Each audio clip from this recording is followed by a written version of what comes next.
Morning.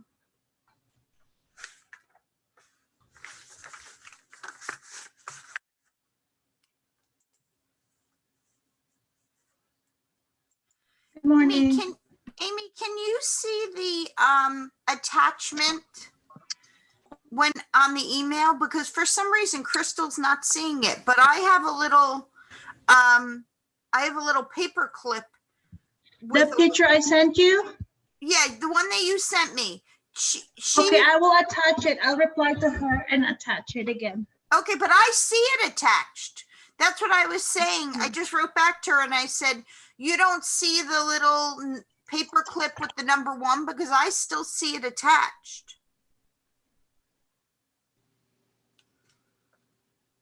It's weird. I don't know why she doesn't see it.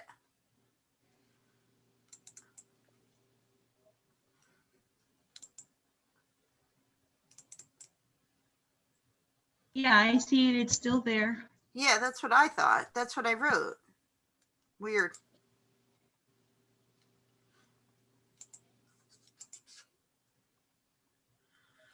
Alrighty. Hi, everybody joining. Lots to discuss about the finals.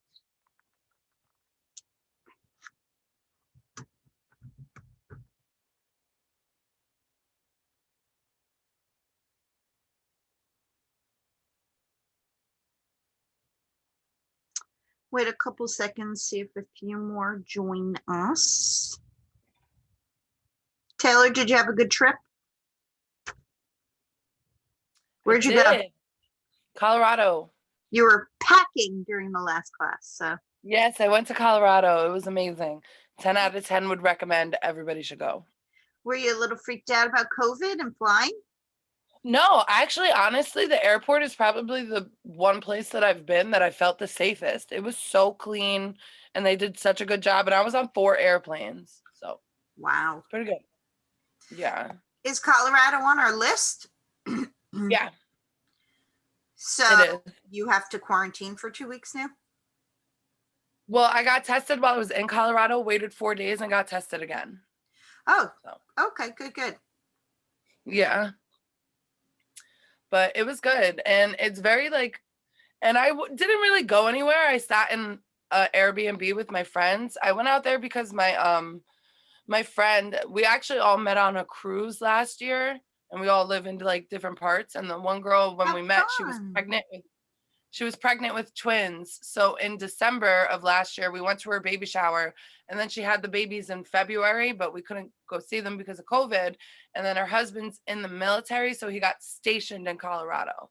Gotcha. So we all hopped on a plane and went out there. That's funny. You saw the babies, the twins? Yeah. The babies. Yeah, they're big. They're so big. That's very cool.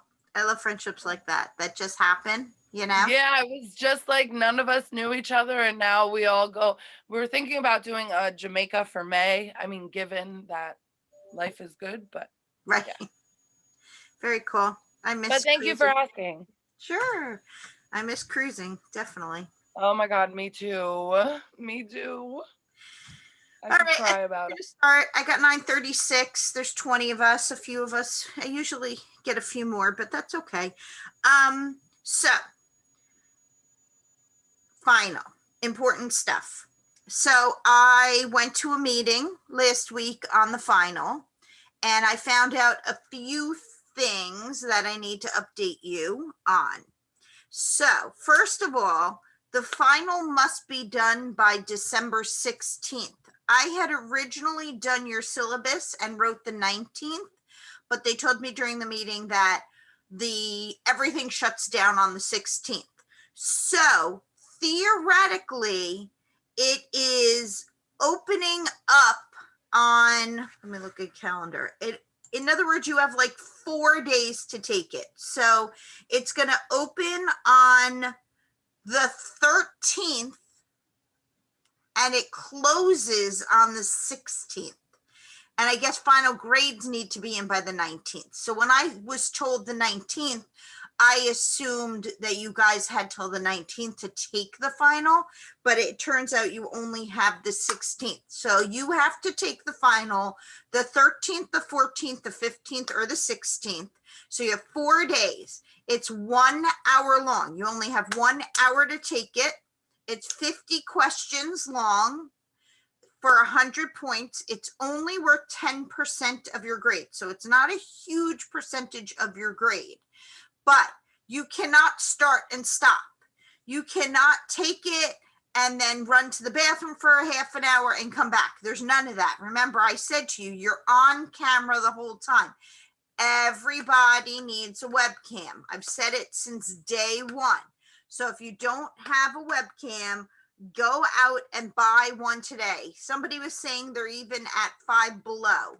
So if you don't have one, get one. So what I did was, there's a video about the final exam, and there's also a quiz that you take about the final exam to make sure that everything works the way it should. So I took them out of week 15 and put them into week 13, which is this week. Now, Amy had a problem accessing it this week. She tried and was not successful. And I don't know what's going on, but I did alert the department, and they're hoping to work on that. So hopefully after today, it'll be fine. But the quiz is a way to show you what it's going to be like for the final. They're going to talk about what you have to show to prove your identity. Remember, I was saying you have to prove your identity.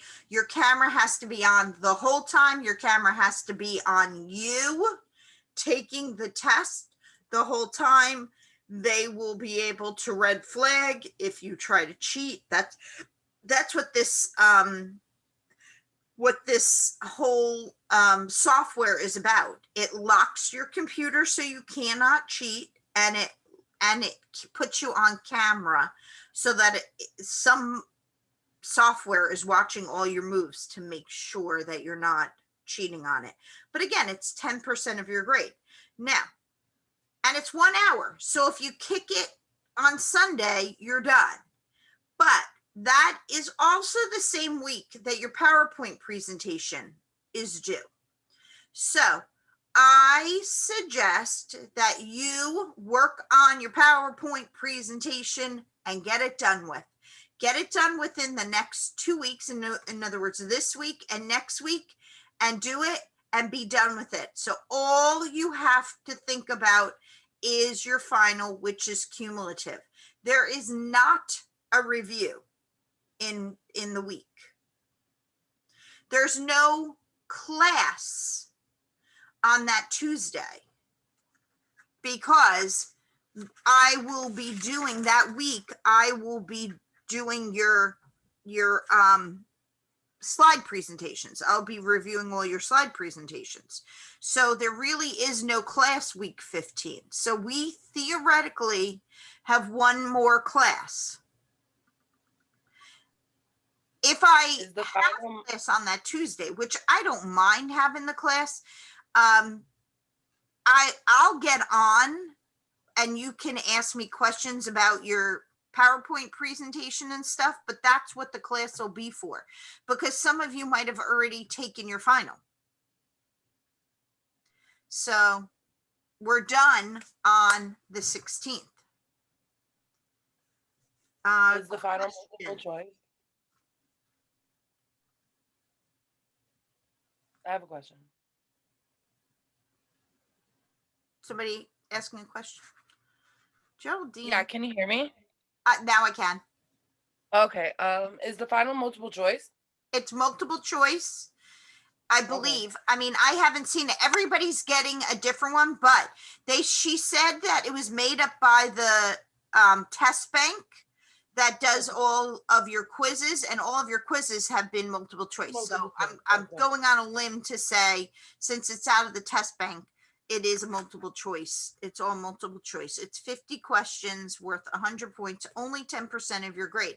The PowerPoint presentation is worth more because it's part of that 35% of your grade between your papers and your research worksheets. So definitely take the time to spend making that PowerPoint presentation. Remember, it's a PowerPoint presentation that you're speaking over.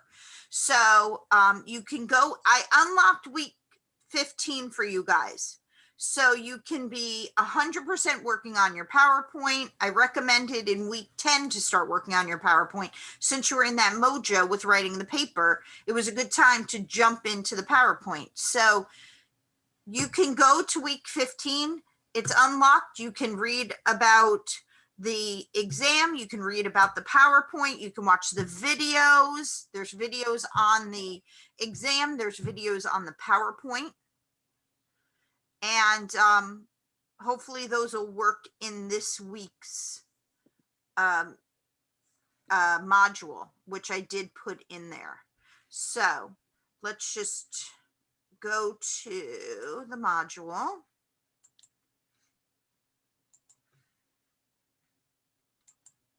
Okay, week 13 is this week. So I can't believe that we literally have 2 more weeks. Isn't it crazy? But this week's chapter is on psych disorders. I'm going to do a quick overview. This is always the super fun. This stuff is always the best part of psychology because it's the stuff you've heard of and you weren't sure of, and it helps. And then next week we talk about, if this week is psychological disorders, then next week we talk about treatments, which is basically abnormal psychology. If you take me for abnormal psychology, I haven't taught it in a couple of years, but if they ever give me abnormal psychology again, we go over all psychological disorders and therapies. And for review, when you walk into the class, everybody gets a card with a different disorder on it, and you have to be in character for the entire hour and 20 minutes. It's hysterical.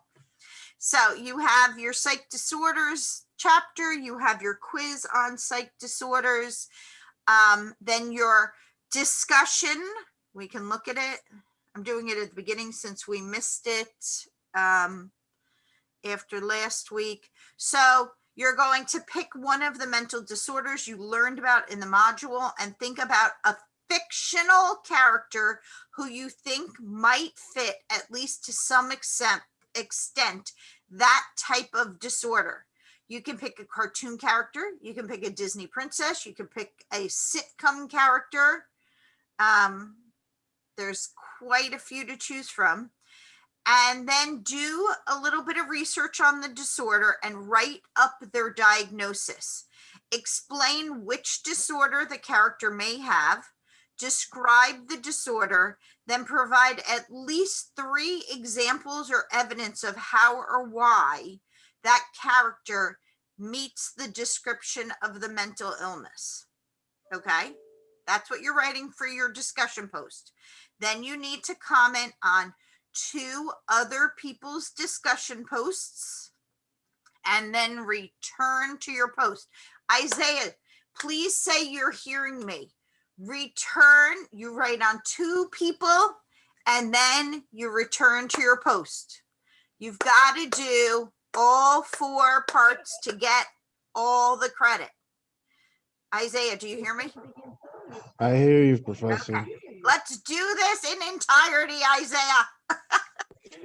And I know I could do better on it because I do the assignment and then I post on other people's You never come back to discussions. Yeah, I know. That's the one thing that I gotta improve on. And I'm gonna make sure I do that. I did it like a couple times, but I gotta make sure I keep doing it consistent. I know. I keep reading it. I'm like, so close. Yeah. All right. So Isaiah's got it. The rest of you are good. Just do it. Just do it. Okay. Any questions on what is due upcoming? So the final exam and lockdown stuff is not due till the final week. That's not due this week, but I'm suggesting that it's a way to make sure that your camera works and you'll be able to take the test. That's why I'm opening it now and not waiting till 12, 13 to do it. Any questions about that? And any questions about week 13? No? Okay. So let's go into psychological disorders. Now you're going to do this all in the chapter, so we're just going to do like a real quick overview. But when we talk about psychological disorders, we are talking about something being abnormal. First, you have to define normal.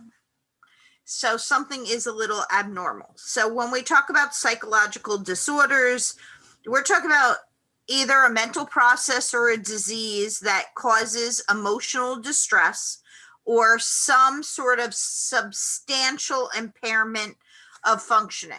That's what we're talking about. So the APA definition, the American Psychiatric Association's definition of psychological disorders, is a disturbance in thoughts, feelings, and behaviors. That's what it's saying, a disturbance in thoughts, feelings, and behaviors. And when we're studying in this chapter, when we're talking about psychological disorders, it's called psychopathology. That's what we're studying, is psychopathology. So, what is normal? What is abnormal? So when we say the term abnormal, we're talking about something that is unusual or atypical, uncommon, and deviates from the norm. So every culture has their own norm.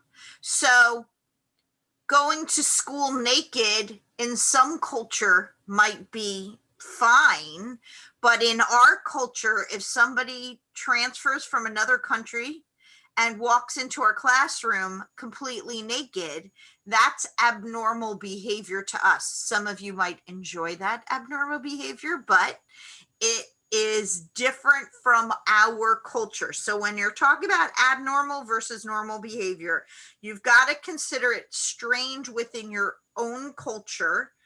Is it dangerous?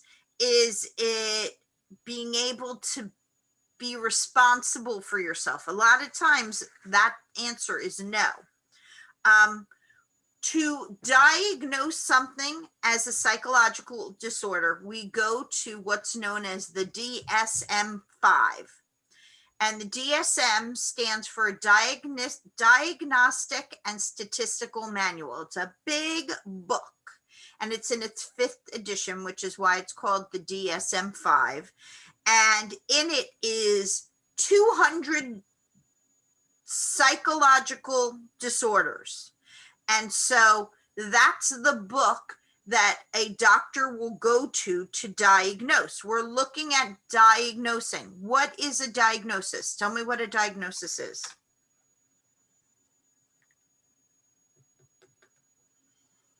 What's a diagnosis?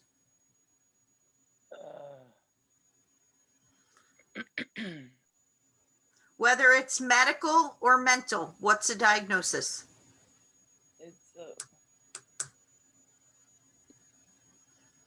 Somebody. You go to the doctor because you're not feeling well, and the doctor gives you a diagnosis. What is that? It's like putting a name to symptoms. Exactly. You're identifying and label. That's what a diagnosis is, when you identify and label something. Good job, Taylor. So a lot of times in psychological disorders, there's not just one diagnosis, there's two. When there's more than one diagnosis, and a lot of them go hand in hand, the term is comorbidity. So we talk about comorbidity in psychological diagnosis is a lot more than when we talk about it in physical health. So usually there are diagnoses that have two components. So for instance, People, the majority of people that have OCD, obsessive compulsive disorder, also have major depressive disorder.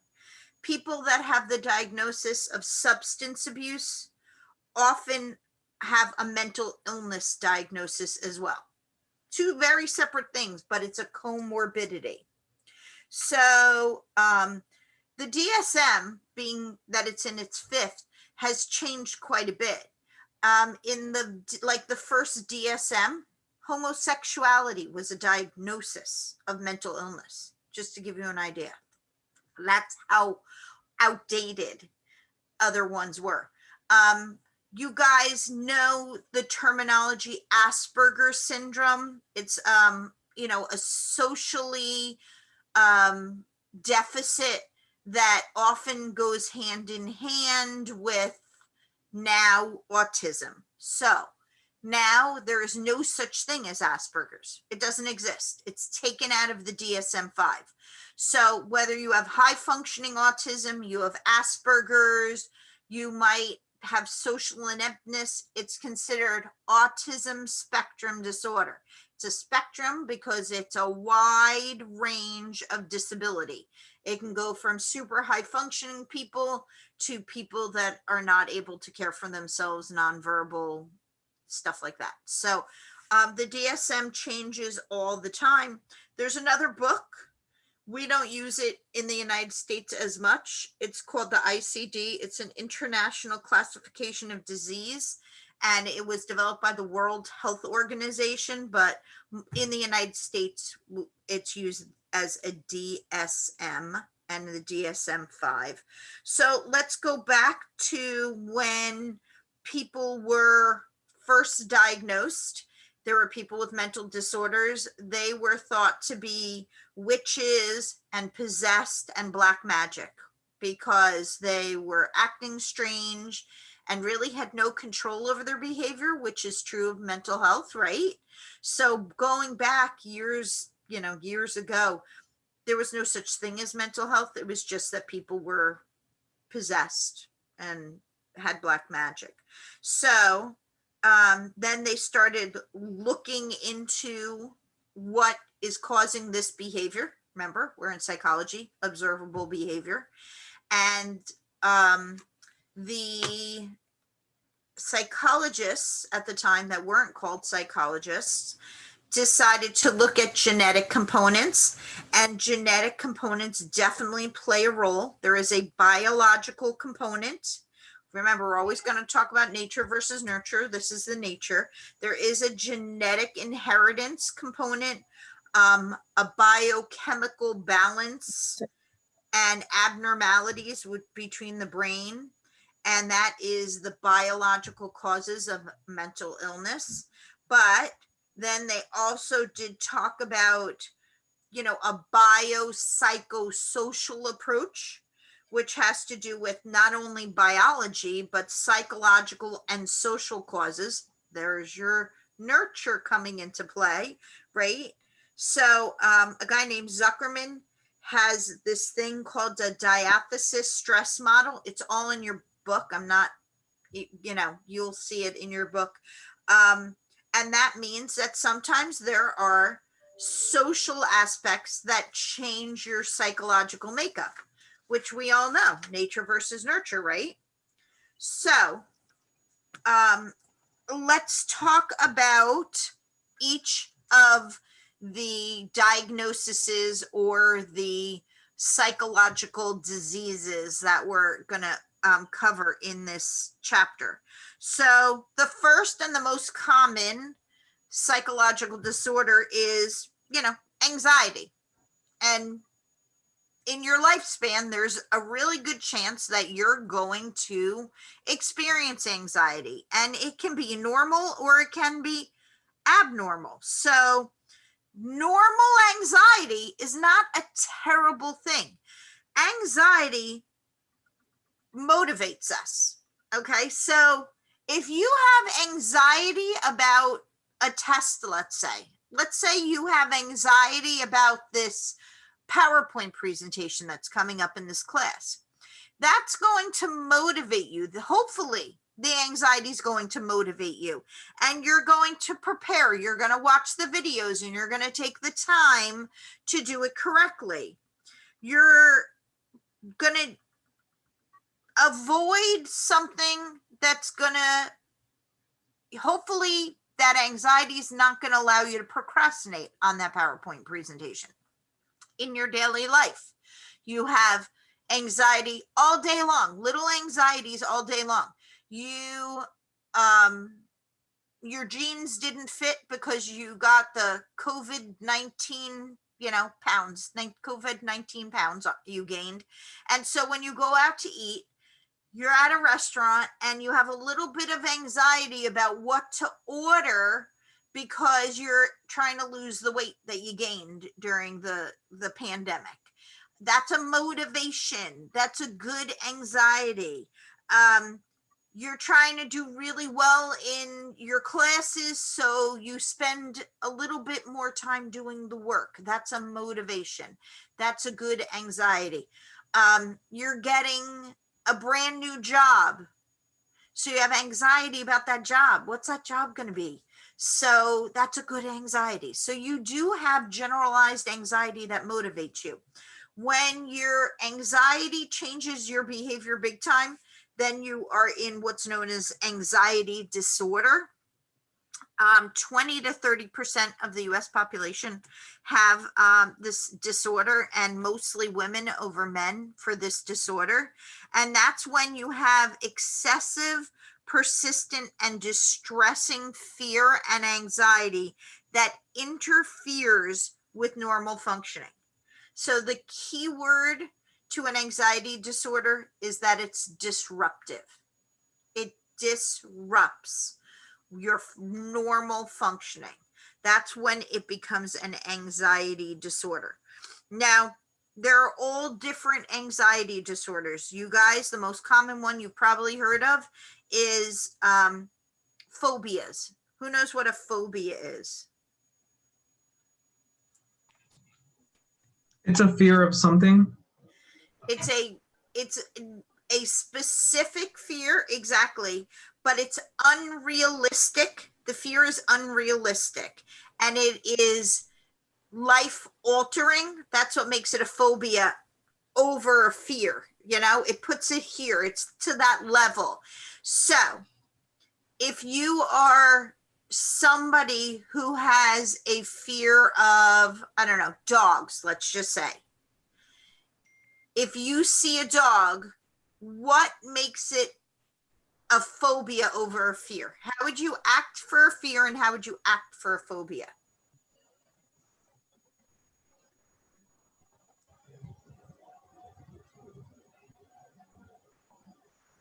Somebody tell me, if you have a phobia versus a fear, how would you act if you're fearful of dogs? How would you act if you had a phobia? I feel Couldn't guess you like- oh, sorry. Oh, it's okay. You can talk. I was gonna say, like, with fear you could overcome it, but with a phobia it's much more difficult to do that. That is true, but tell me the behavior. Remember, we're in psychology, so we're looking at behavior. So what behavior? I'll let Geraldine do this one. Geraldine, what behavior if you have fear versus phobia? I feel like if you had a phobia of dogs, you would definitely act more jumpy. Definitely way more scared. You probably wouldn't even be able to see the dog at one point. And with fear, you would just kind of be scared of it. You would just back up and take your space, and yeah. Exactly. So if It's, you were it's like fearful, an excessive reaction, say again. like excessive reaction, like Right, something. that's what a phobia is that it's unrealistic. So if you had this fear of dogs, let's just stick with that, and you see a dog, if you had a fear, maybe you just cross the street, but you're still in a normal behavior, right?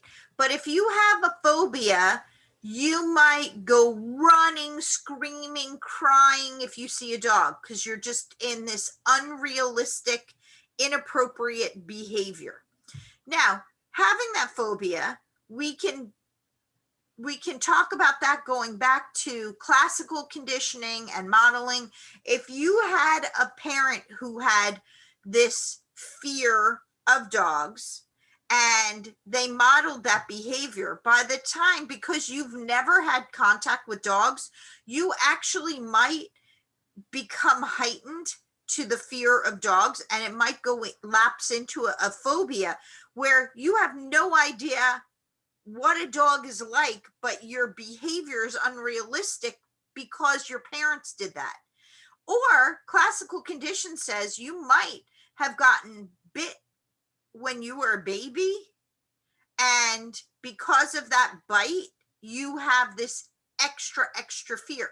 So it doesn't mean it's unfounded when we talk about a phobia. Okay, that's the point. And there's phobias of everything, and we'll talk about a few of them. Does anybody know what agoraphobia is? It's the fear of like dead bodies and blood and all of that. Say that one more time. It's the fear of like dead bodies and just like cuts, isn't it? No. No, agoraphobia is when you have this fear of not being able to escape. But when we think about agoraphobia, it's most people avoid this a situation where they don't feel that they would be safe. So people with agoraphobia are the people that like never leave their house because they're so fearful that if they get in a car that they might get stuck in a traffic jam, or if they're in a supermarket that something could happen while they're there. So people that are agoraphobic are people that don't leave their house. It's unbelievable. What's arachnophobia? The fear of spiders. Yep. So there's a lot of people that have fear of spiders, that don't like spiders, that freak out when there's spiders. I'm not a bug person. Like the joke is that at my office at Rutgers, when there's a bug, I don't kill it. Somebody has to come in and kill it. And then I'm always like, now I have to burn my office down because it has a bug, that's my joke. But I say that about my house all of the time. Like, great, now we have to move. Yeah. yes, I'm with you.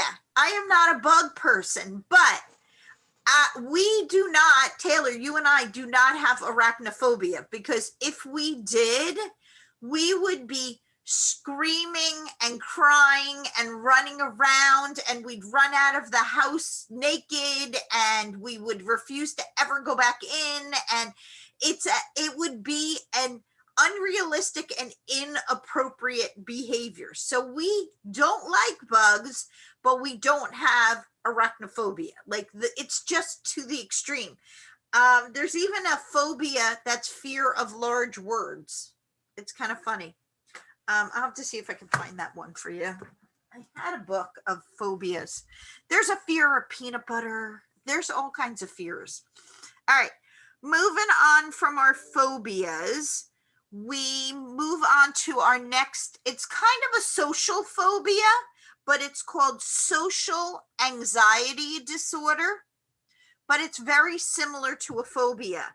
It's where you have this extreme fear, and so you avoid social interactions or social situations because you're fearful of how it's going to play out. Am I going to make a fool of myself?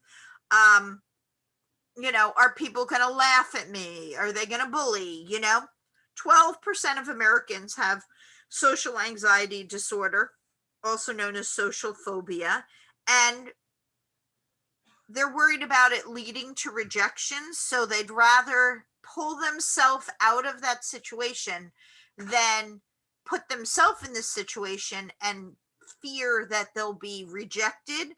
So because they do that, that's considered a safety behavior, that they're not putting themselves into that situation. It's considered a safety behavior. And that way they minimize interaction. There's somebody that I know you all know somebody with social anxiety disorder. There's those people, and maybe somebody even has it in this class, where you don't make eye contact. You're somebody who would sit in a back of a room so that the teacher wouldn't have as much interaction. You don't put yourself in social situations at all. It's just not worth it. So it's very common. It's just not, it's basically an avoidance of social situations. Now, the thing that goes along with social anxiety disorder is that often people that have this use alcohol as a coping mechanism for a couple reasons. Alcohol is disinhibiting. So there's this tendency to feel that if you drink, you can behave and you can blame it on the alcohol. There's a song, blame it on the alcohol. That's what this is. You're blaming it on the alcohol. So people who have social phobias and social anxiety very often abuse alcohol because they feel they cannot have social interaction without it. So it's one of those things that is very common in social anxiety disorder. Your next anxiety disorder is a panic disorder. And I really, really hope that nobody has had it in this class. It's a terrible thing. Has anybody had a panic attack in the class?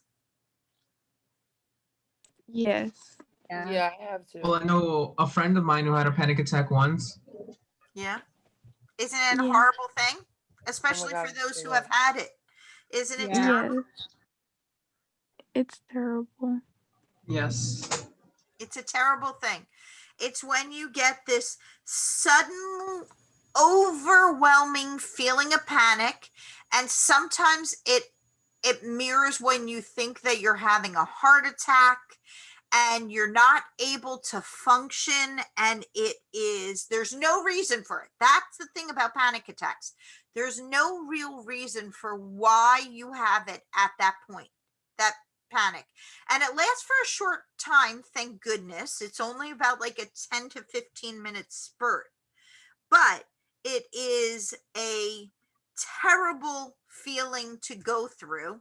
And people that have had one have a tendency to have more. Like, it's not a one-time thing, which totally stinks for them. But panic is a tough one because there's no rhyme or reason why it comes on. You could just be driving and all of a sudden you think you're having a heart attack and it's a panic attack.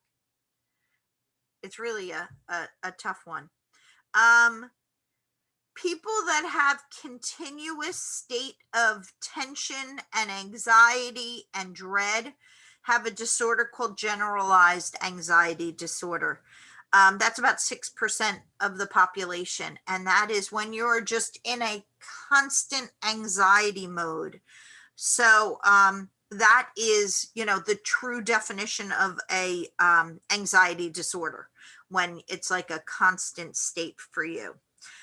One more anxiety disorder that it falls under an anxiety disorder is obsessive compulsive disorder. What do you think that obsessive compulsive disorder is?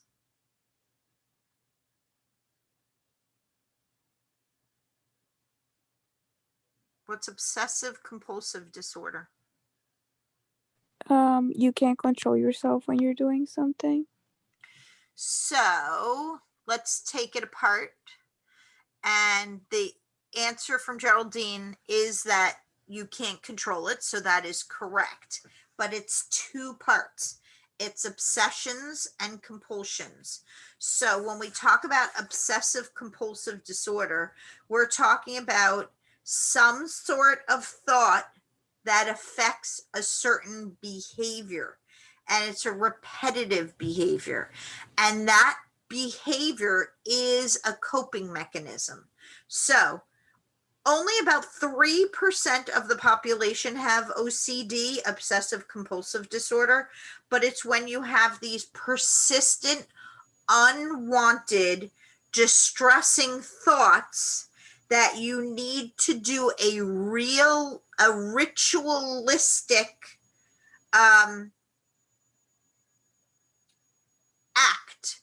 to reduce that thought. Okay. So if your persistent thought is that your house is going to burn down, what might be your compulsion?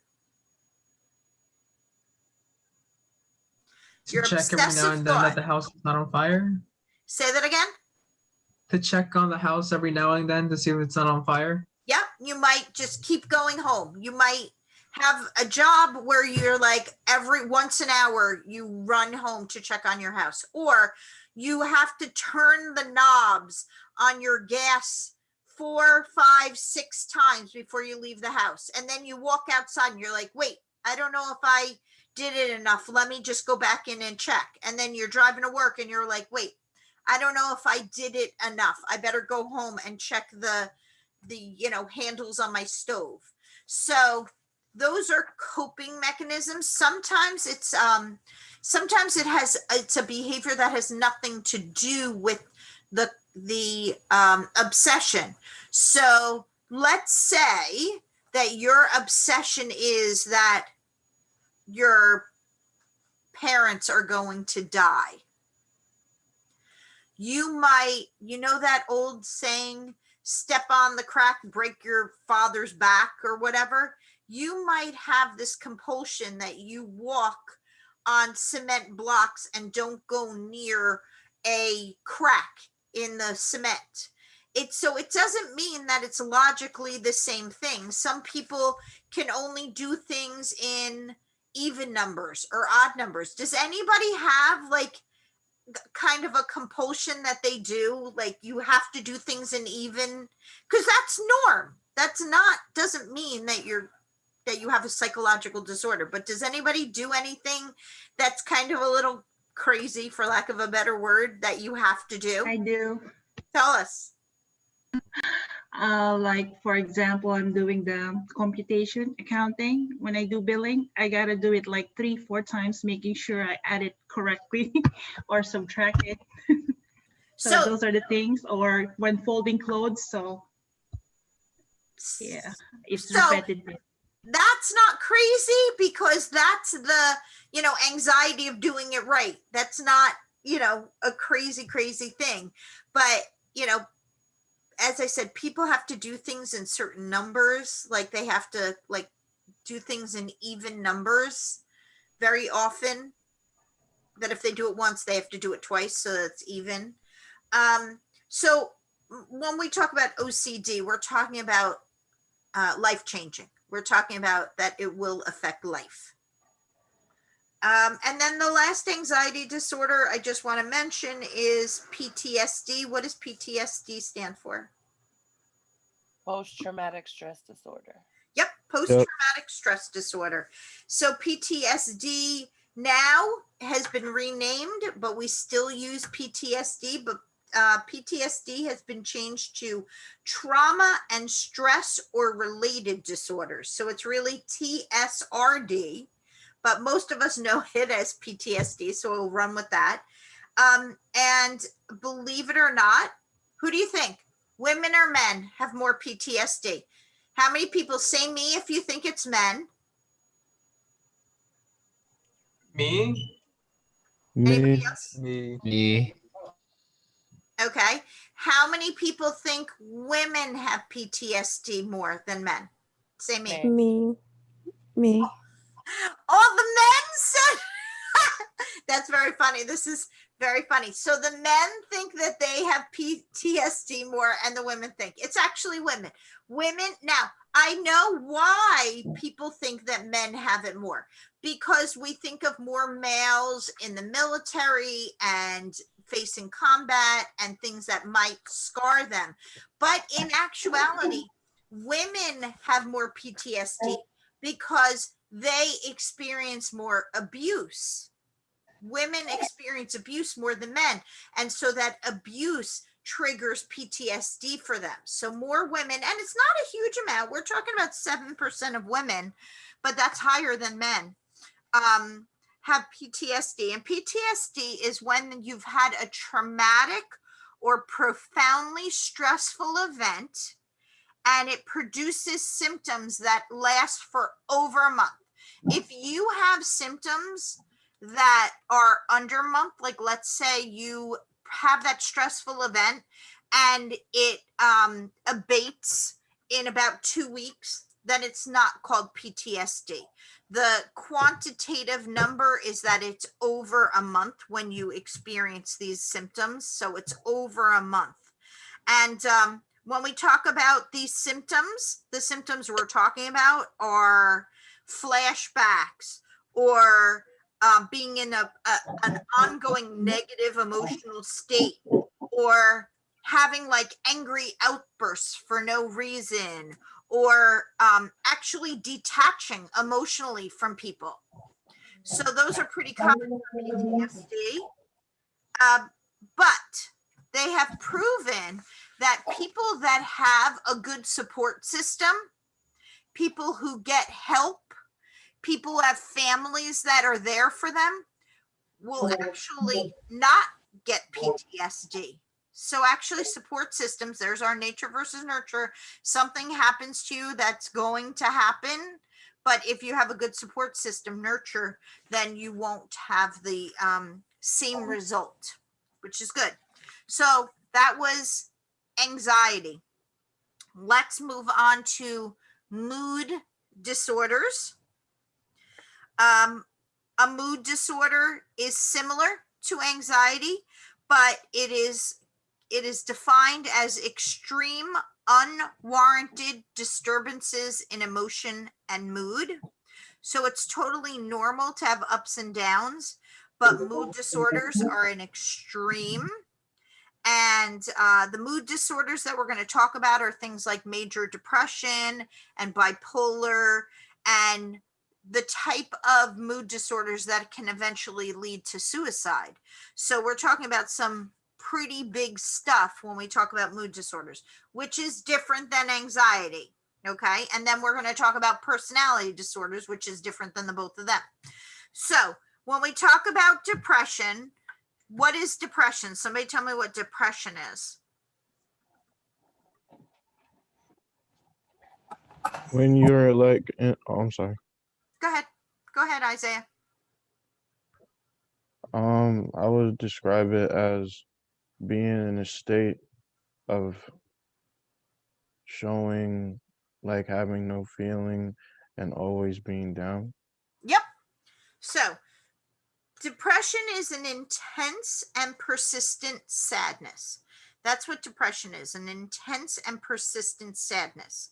Now, people can come in and out of depression, and it doesn't mean that they have this terrible mood disorder.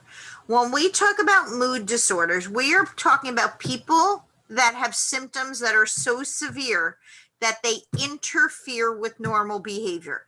It is fine for us to have something in our life that creates an intense sadness and for us to feel bad.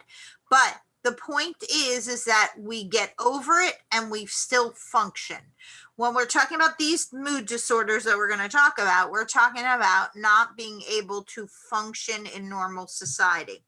So let's talk about major depressive disorder, MDD, major depressive disorder, which is defined by the DSM-5 as depressed mood most of the day, with it happening almost every day, and having no interest in anything enjoyable.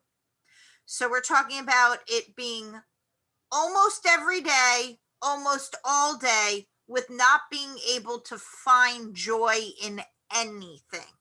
That's what makes it major depressive disorder.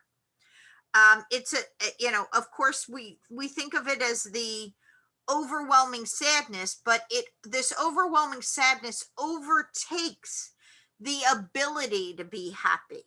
That's what makes it MDD. So when a doctor is diagnosing major depressive disorder,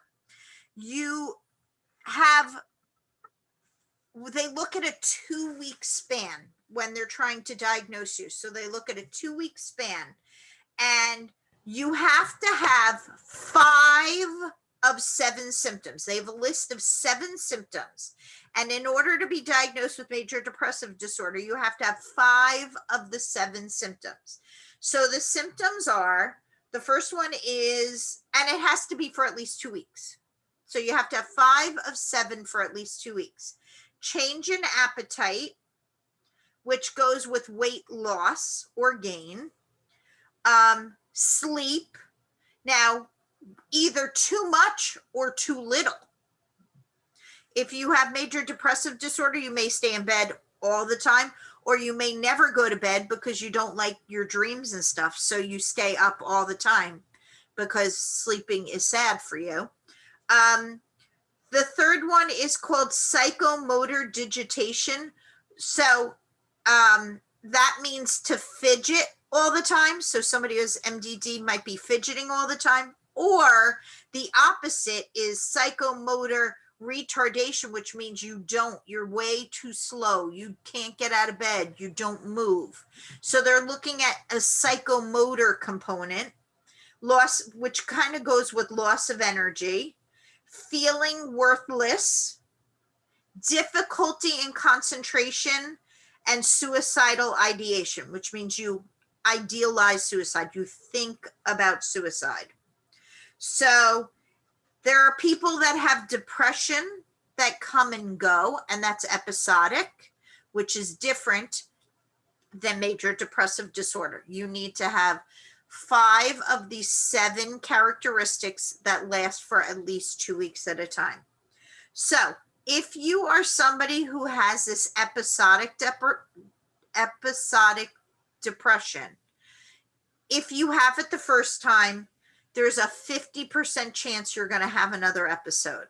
Okay.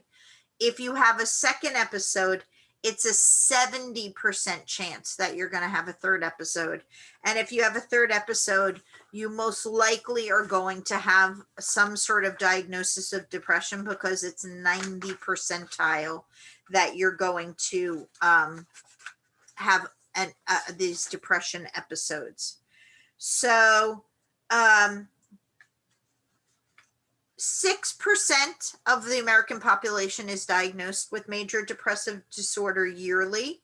There are people that have seasonal depression, and that's during the winter when they don't get sunlight and don't get vitamin D and their mood is down. You've heard of that. That's seasonal depression.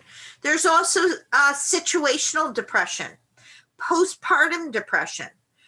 When a woman has a child, or she can even have postpartum, ironically, before she gives birth, because hormones are so askew that you can actually have what's known as the baby blues, which means you cry for no reason after your baby is born. And sometimes it can lead to major depressive disorder where women have killed their babies. But it starts as a hormonal imbalance. So there are reasons. More women than men have major depressive disorder. In America and in Europe, there's a higher concentration of depression than in countries like Asia. So individualistic societies versus collectivist. Individualistic societies have a higher depression rate than collectivists. And they actually say people, they've done a lot of studies and they're able to find correlational studies. Remember, correlational. So low wage earners have a higher depression rate. So if you're a wage earner under $20,000 a year, you have a higher rate of depression. If you live in an urban area versus a rural or suburban, you have a higher rate of depression. People that have gone through separations or divorce or widows have a higher rate of depression. I don't think that that's a huge surprise to anybody. Let's move on to our next mood disorder, which is bipolar disorder. Who can tell me what bipolar disorder is versus depression? What's the difference? Isn't it with bipolar you have like you have one mood swing for 1 minute and then you just completely do a 180 and do another one for the next. Okay, And then with so depression, sorry. no, but tell me where depression lies in bipolar. I feel like with depression and bipolar, it's like you feel like really sad and down and about for like at least a minute or two, but then immediately you just bounce back and you feel something else. Okay, so you're right in most of it. Most of us think about it in terms of like movies and poetic license where they've done stuff with people just switching on a dime. That's usually not how bipolar is actually characterized. Bipolar is defined bipolar because you have two poles, bipolar, one of them being depression and the other one being mania or an extreme high. The term mania or a manic episode is a period of abnormally and persisted elevated or irritable mood.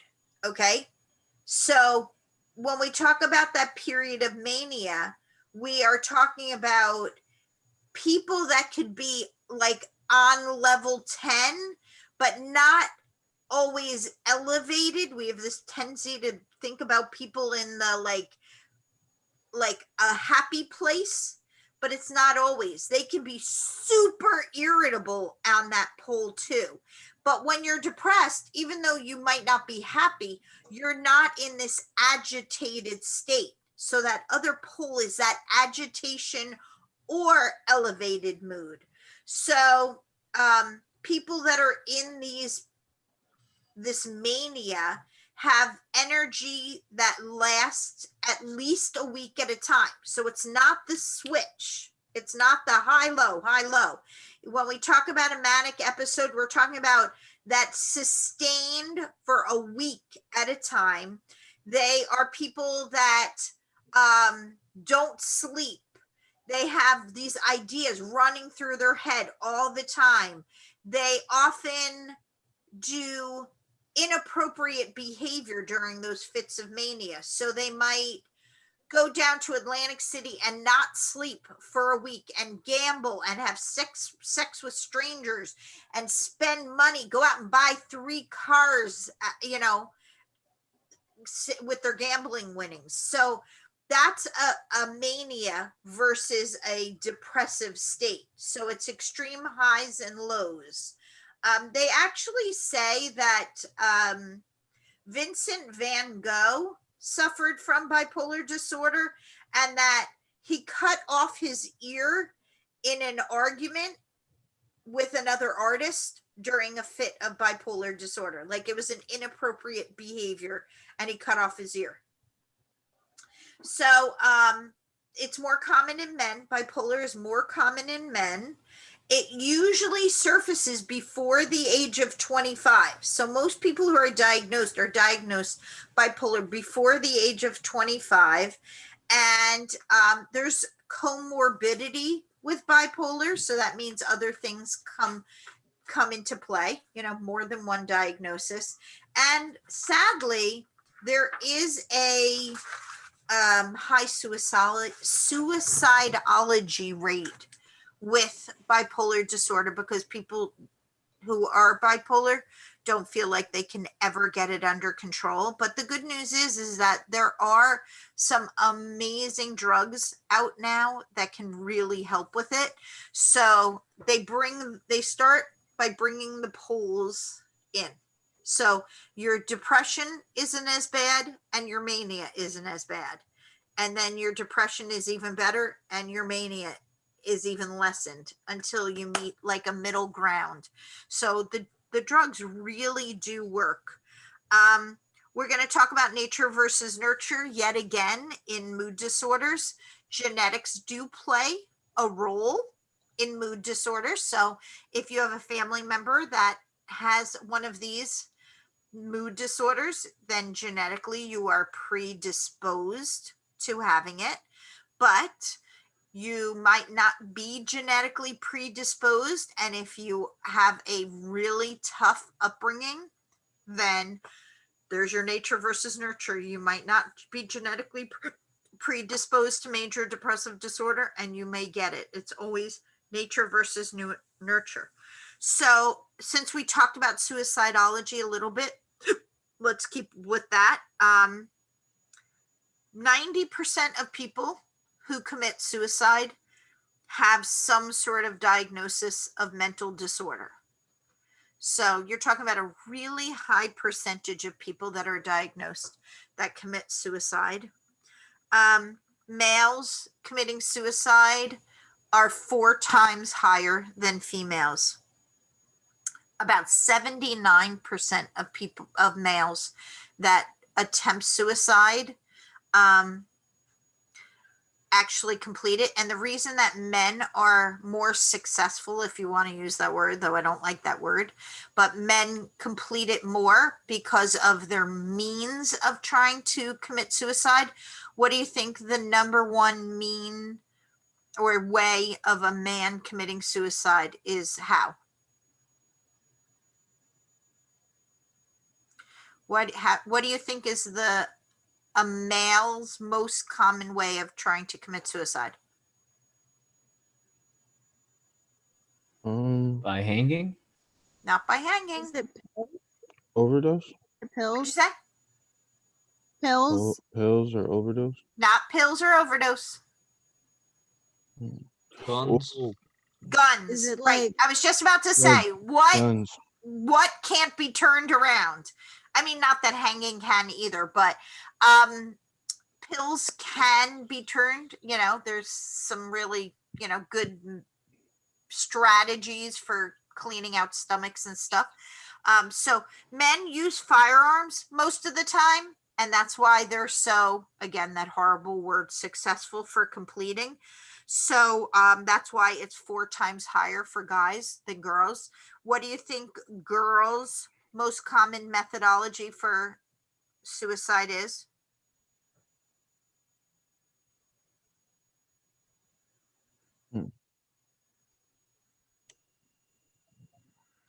Knives or No, sharp edges? No. no. What do you think the methodology for females? Poison, Say that louder. poison. Poisoning. Yep.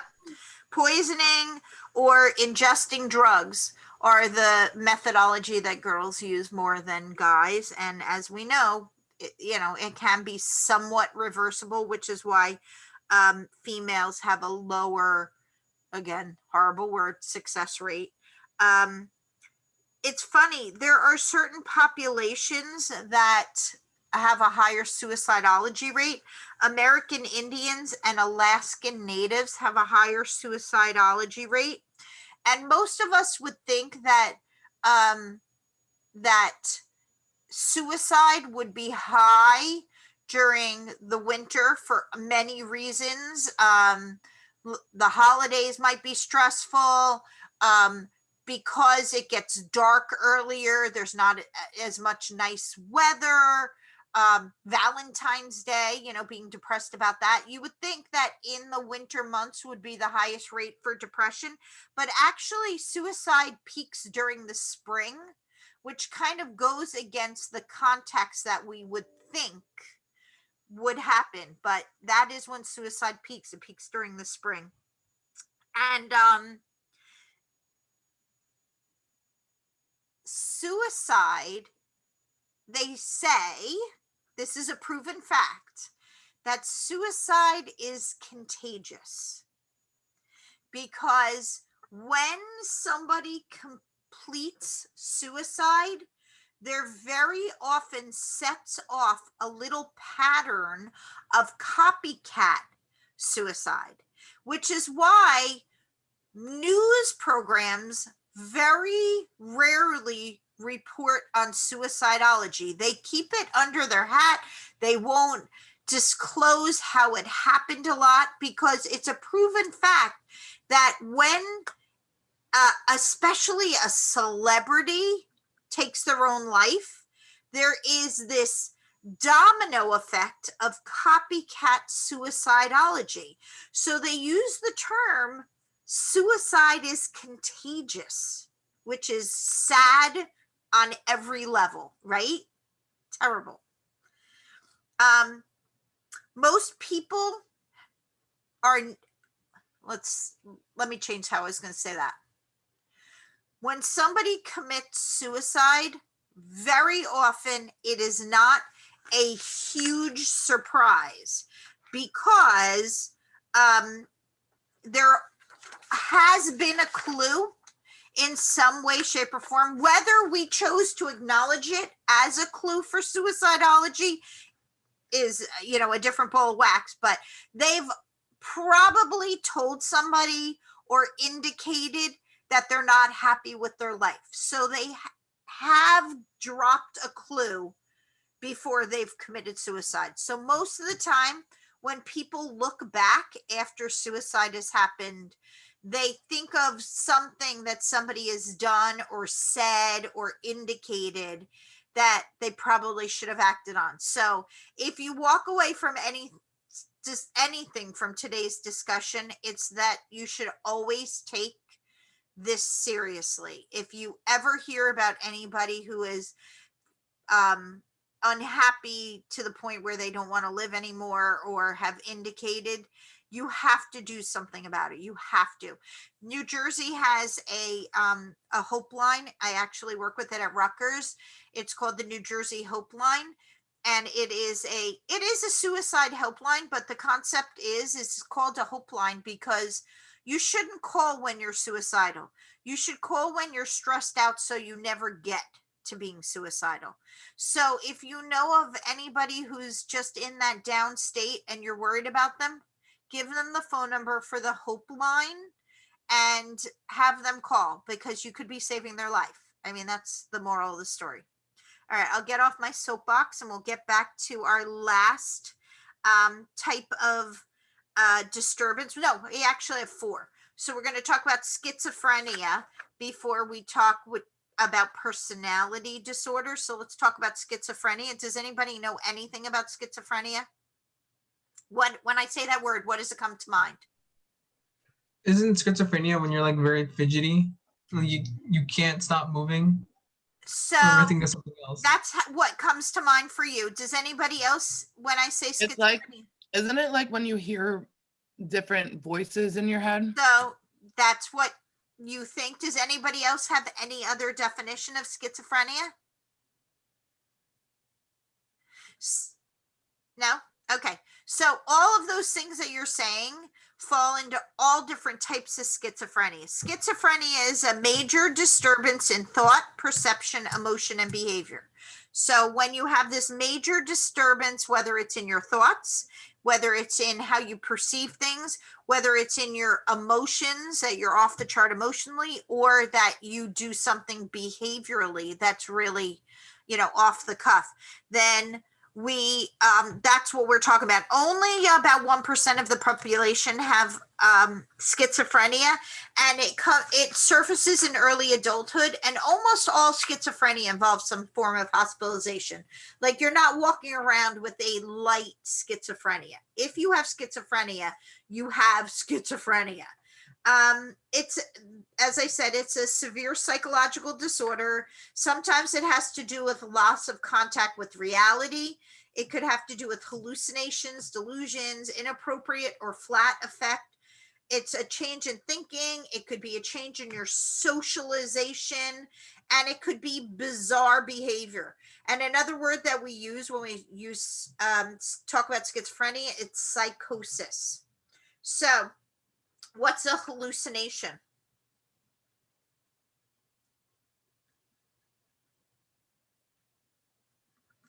What's a hallucination?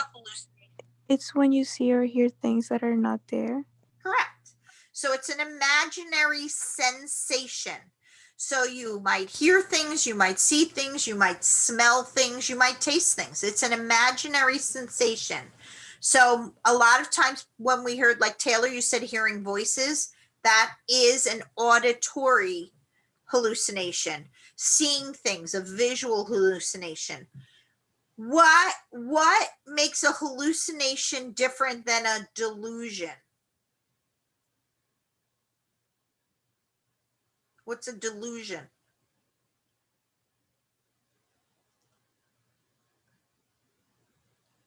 No one? Oh, could I say it? Yeah, go for it. What's a All right. delusion? I feel like a delusion may be when you're maybe, oh, I guess I could say a delusion is when you see something and it represents something else. I'm not sure. So when you see something, it's a hallucination, something that's not there. A delusion is a false belief. It's usually not shared by others. And the most common delusion is paranoia. What's paranoia?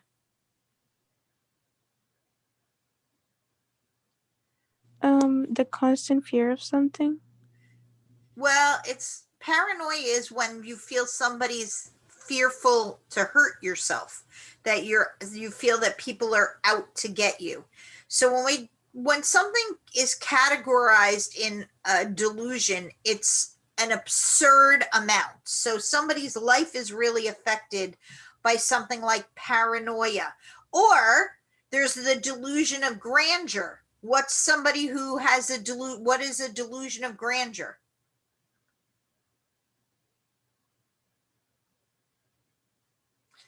I'm sure you've seen somebody standing in a corner and in New York City in Times Square proclaiming that they are Jesus. Okay? A delusion of grandeur is when somebody who has schizophrenia believes that they are famous or a super powerful person and they have powers that be. So when we talk about delusions, we're not only talking about paranoia or persecution where somebody's out to get them, but we can also put a schizophrenic in this category of when they think they are somebody either fictional or somebody else. They have this delusions of grandeur. Now, people that have disorganized schizophrenia are people that are withdrawn, they have hallucinations, delusions, they might act super, like Ryan was saying, like silliness, inappropriate laughter, they might have bizarre behaviors. But there's the flip side of disorganized schizophrenia, and that's catatonic schizophrenia, where somebody is completely still as if they're a statue. So you can have these off the wall schizophrenics, but then you can have people that are like statues and don't move. So it comes in all different kind of forms. But what I do have to tell you is that there is a genetic component, but there is nature versus nurture. People that are diagnosed with schizophrenia correlationally use marijuana a lot. So for those of you guys toking, keep that in mind, that if you're predisposed to schizophrenia, that marijuana actually exacerbates it. So let's talk about personality a little bit. So who knows what a dissociative disorder is? By virtue of the name, dissociative disorder. Can you say it one more time? Dissociative disorder. Is that when you like dissociate a lot? Like you have, like you kind of like you feel disconnected almost? You Or am are I disconnected, but you don't feel disconnected. You are disconnected. You guys have heard of when somebody just loses their identity and becomes somebody else? That's dissociative disorder. An individual becoming disassociated or split off from their own self. So their memory, their identity, all of that is disturbed. So you can have dissociative amnesia, which is you are unable to recall anything pertinent about yourself after a traumatic experience, or a dissociative fugue, Fugue. A fugue is when you just, it's almost another word for a fog, where you become disassociated in a fog. And so you might like wander away and move to another town and not know who you are and just take on a whole new identity. So it's where you have a break from reality. So It's you disconnection. can you can depersonalize, which is where you detach from yourself and your thoughts and your feelings, which you feel like you're out of body, or you can detach from the world, which is called a derealization disorder, where you detach from the whole world, and so you don't feel, you feel like you're in a dream almost. You're not That's really. what I was thinking of. Oh, okay. So you guys have heard of the movie Sybil? Does anybody know what the movie Sybil is about? Nobody? The movie Sybil is about a woman who has dissociative identity disorder, which used to be known as multiple personality disorder. And she had all these different personalities that guided her life. And so she was just the shell, and she had all these different personalities, and they took on separate identities, like in a big way. Like she would have male personalities, and she'd have a child personality, and she'd have an aggressive personality who would like lead the charge. So when we talk about multiple personality disorder, which is known as dissociative identity disorder, it means that you have two or more separate identities, and it usually happens because there's been some sort of childhood trauma. And the person that is having dissociative identity disorder has memory gaps, so she doesn't know what's happening when one of her personalities. So if she is her like base personality and another personality is taken over, she has no recollection. She doesn't know that it happened. So it's a tough one. It's a tough one to diagnose because there is some It's like deception. random. I'm sorry, what, Evelyn? Like it's randomly personality, like Oh, it happens completely random, but there are people that are deceptive about it, that try to get out of court cases and stuff because they say they have this disorder, you know, and then they put on an act. So it's kind of a hard one, you know. So personality disorders are, there are 10 personality disorders, and they break them out to a cluster A, a cluster B, or a cluster C. So a personality disorder is somebody that it happens all the time. They're inflexible. They differ from the expectation of their culture, and it causes distress and impairment when somebody has a personality disorder. So if you have personality disorder in cluster A, it means that you have some odd or eccentric behavior. Schizophrenia falls into that. Paranoia fits into that. Cluster B are people that are either impulsive or dramatic or super emotional or super erratic. So people that are narcissistic or borderline or histrionic, that's cluster B. And cluster C is when people are really nervous or fearful. So those are avoidant personalities and dependent personalities. OCD falls under nervous and fearful. So the two major personality disorders, and I know we're getting towards the end, so are just borderline personality disorder and antisocial personality disorder. So you'll learn all about those in your chapter. So hopefully our discussion will make it understandable. There's some good videos in your chapter that will help you with these disorders. Does anybody have any questions? Try and take the lockdown quiz. Make sure you do all 4 parts of the assignment and work on your PowerPoint, okay? Have a good week. Bye.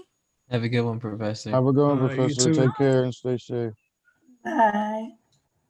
Bye. Bye, Professor. Bye. Let me see. Professor. Yes. Okay. I still can't get your papers. You got to figure out a different way. I can't get them. Or I sent it to you like from Word. I No? wrote it back to you. I can't get them.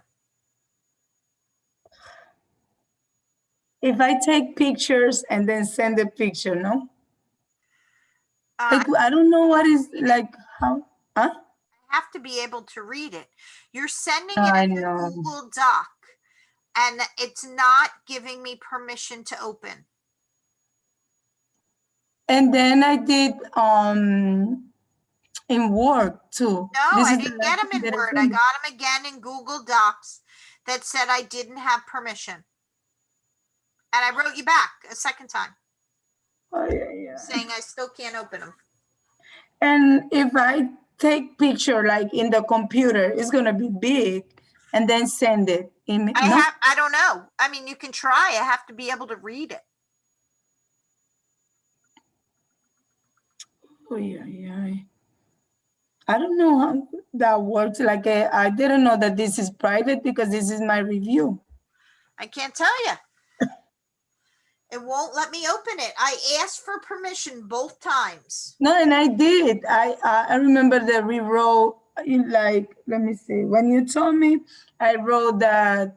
Now I found it because we went to like I asked my daughter to help me because it was hard for me to see if why. Like I remember I'm sending it to you like twice.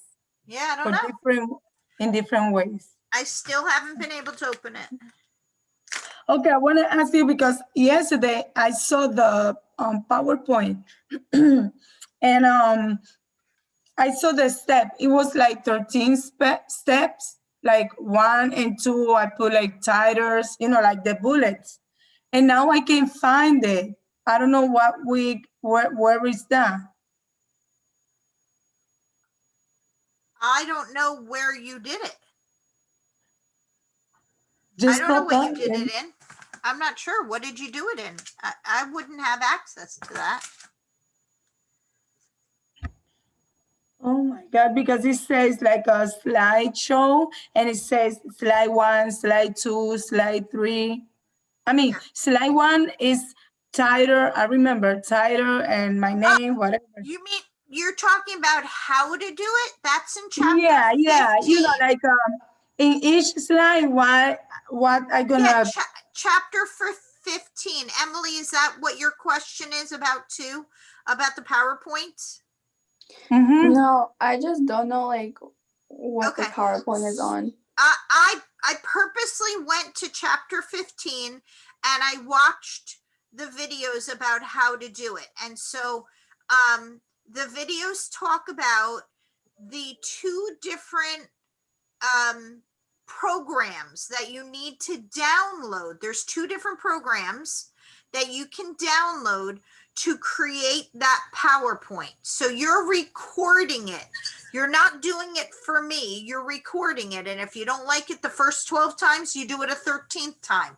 So you're recording a voiceover and then you're sending it to me. But you have to download a specific, you have a choice of 2 programs that give you the opportunity to do the PowerPoint and speak over it. And that's in your week 15 module. Yeah, but what is the PowerPoint on? Your 2 papers. Well, your 1 paper, your 2 articles, 1 paper. You see, the problem is that I didn't do the paper, so I'm like, I don't know. I'm You a little didn't do paper? confused. Yikes. So, Yeah. so what you have to do, so everybody else is much farther ahead. Everybody picked an article, did a research worksheet that they got graded on. Then they had to pick a second article from Psych Infonet that talked either about the same thing or correlated to that first article. So if you found an article that was on how music helps depression in children, you could maybe find an article on how music helps depression in adults, or you could do how exercise helps with depression in children. Like, it has to correlate somehow. Then a paper was due that brought both of them together. And then this PowerPoint is taking the information from the paper and putting it in the PowerPoint. Now, Evelyn, I mean, both of you guys are in the same boat right now. Evelyn, I haven't read your paper, so I don't even know if your information is good. Because I can't read it. Yeah. I'm gonna send a picture, like I email picture. I'm gonna take it like in my computer screen. So it's gonna be big, I believe. Like I think so. Because I always zoom in and then I send it. I'm gonna try like that because All right, try it and I'll look tonight and I'll see how it goes. But you say like the slide is the PowerPoint is only 2 papers. the PowerPoint is made from your paper. The Yeah. PowerPoint is all the information that you did one paper. Hopefully you did one paper on the 2 articles. That's what the assignment was to do one paper on the 2 articles combined. That's what you were supposed to do. In the PowerPoint. No. The assignment for week 10 was you found a second article. In week 5, you found one article and did a research worksheet. I did that. Then between week 5 and 10, you found a second article. And I told you guys to do a research worksheet on your own so that you'd have the information, because you're just basically combining the information from the research worksheet into the one paper. So week 10, the paper was due. Again, Evelyn, I haven't seen yours, so I have no idea what you did, but that's what you were supposed to do. Then your paper is what feeds the information for the PowerPoint. So if we were in the classroom, you'd be doing a trifold board and you'd be speaking to the class about what your paper was on, the 2 articles. But since we are in a classroom, you have to do a 10-minute PowerPoint presentation that you put information into the slides, but you talk over. And if you watch the videos about how to do it, it talks about the fact that you should not be reading from your slides. Anybody can read from a slide. You should have some bullet points on the slide, and your voiceover should be giving us, if you want to use the word color, you want to be expanding on what's on your slide with your words. Okay, explaining like, okay. But my question is like, it's not, because I saw that it's like a 13 slides. So means in each, like page 1, page 2, I put the first thing, like whatever it says in the video, you have to follow that. That's not Dawn Velosin's decision. That is the psychology department's project. Okay. So the 2 articles, the research worksheet, the paper, that is every intro to psychology class is doing the exact same thing. They put out the videos, they put out what the paper is supposed to look like. I just make sure you're doing what you're supposed to be doing. Okay, I'm gonna download then I have to download, right? The 2 videos in Watch week the 15? videos in chapter 15, which I opened, so you have no problem. Go to week 15 and watch the videos about how to do the PowerPoint, and it tells you the name of the software the app that you need to download to make the PowerPoint. Okay. And this is the last quiz before the final that is going to cover three chapters, the one that we discussed today.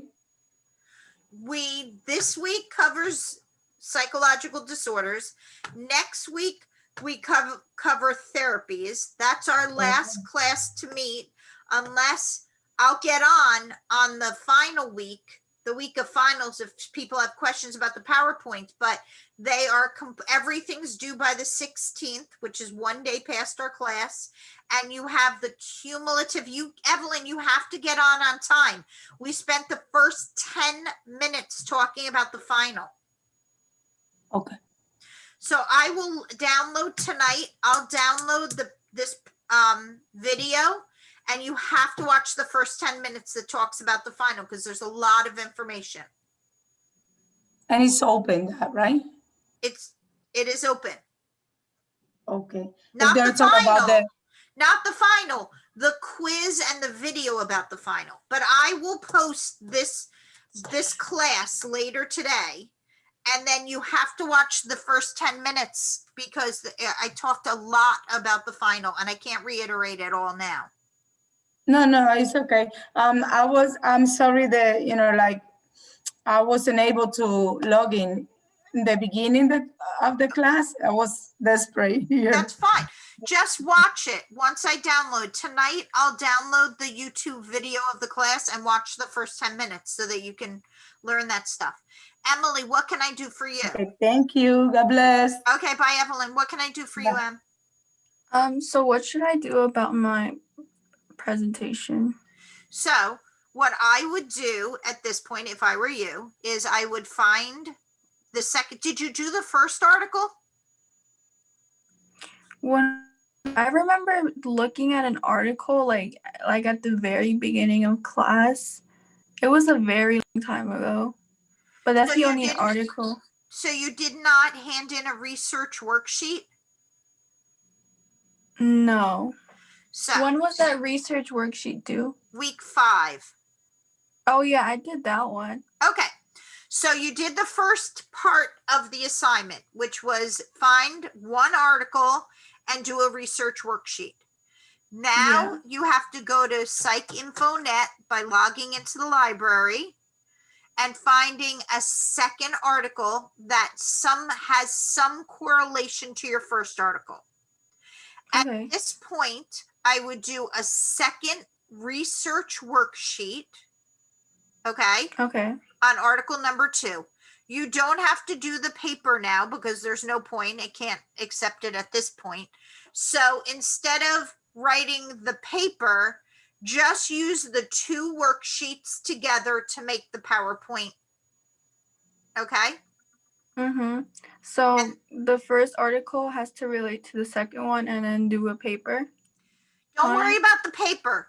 Do a second research worksheet. So go back to week 5, print up or type in there the second research worksheet that has the categories. Don't worry about writing the paper at this point, but just combine them together for the PowerPoint. Okay. Okay. And the PowerPoint, you just talk about both of the articles? Yep. Basically, if you had written the paper, you would have written a paper about the combination of the 2 articles. If you want to write the paper for yourself to make it easier to do the PowerPoint, that's up to you. That's on you. I just can't grade the paper at this point. But all you're doing for this PowerPoint is taking that information that would have been in your paper and putting it in a PowerPoint and discussing it. Okay. Okay. Thank you. All right. Let me know if you have any questions. Okay. All right. Thank you. Bye. Bye.